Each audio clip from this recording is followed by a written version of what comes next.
बलम बलम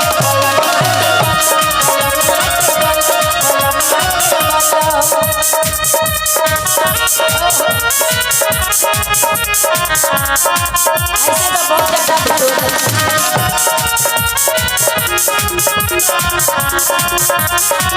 क्या बात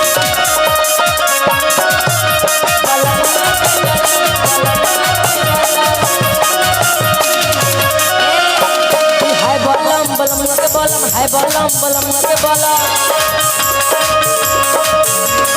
हंसे जैसे नर बलम के बलम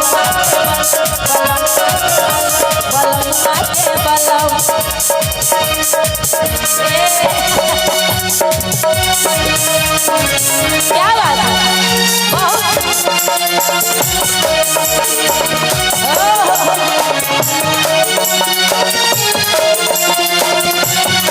क्या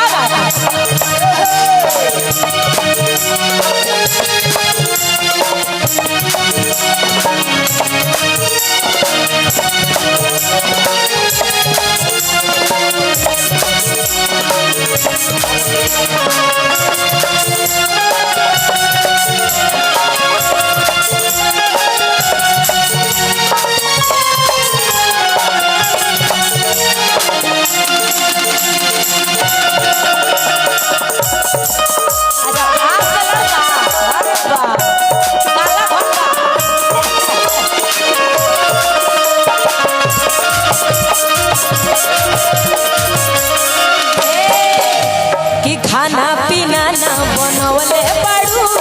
हो रही से फूल टपवले पड़ू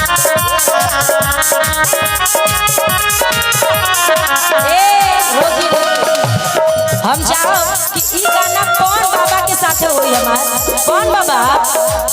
तनी स्टेज पर खाली करा दी बड़ी अच्छा रहे बाकी सब ठीक कौन बाबा बाबा आइए इधर तो थोड़ा कौन बाबा छोड़ लगा हेलो आई बाबा ई गाना हमनी के तनी साथे गाओ दे हमारा बात लाल भीम लाल जादू गयो आई ई गाना हमनी साथे गाओ दी बाबा के साथे बाबा के प्रणाम बा ओए होए बहुत बढ़िया क्या बात है हेलो बाबा गाएंगे बाबा का लाइन है उसके बाद मैं अपना बात लगा डिजिटल आलू के लेके आल बनी भीम लाल जादू उस कमलेश जादू वे कहीं हम एक लाइन गाए तानी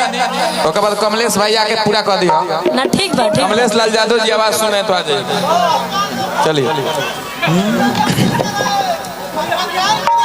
एक और माइक दीजिए कमलेश जी को कोडा दे देना मास्टर जी बाबा के कि खाना पीना ना बनाइले हेलो आवाज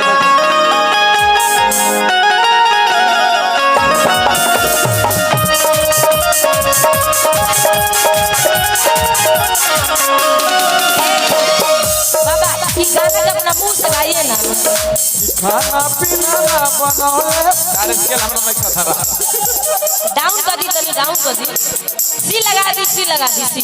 अपना में स्केल ना लोग जी लोग आ गए के जैसे गाना तने आगे से हट जाए तो उन्हें माइक हां तनी ने साइड है हमारा मतलब साउंड बढ़ा दी संजय भैया हेलो हेलो क्या हेलो कैमरामैन जी फोकस करिएगा राइटर कौन बाबा जी गा रहे हैं कि खाना पीना ना बनौले बड़ू तो कई यार एगो दिक्कत है न तालो के दिक्कत बा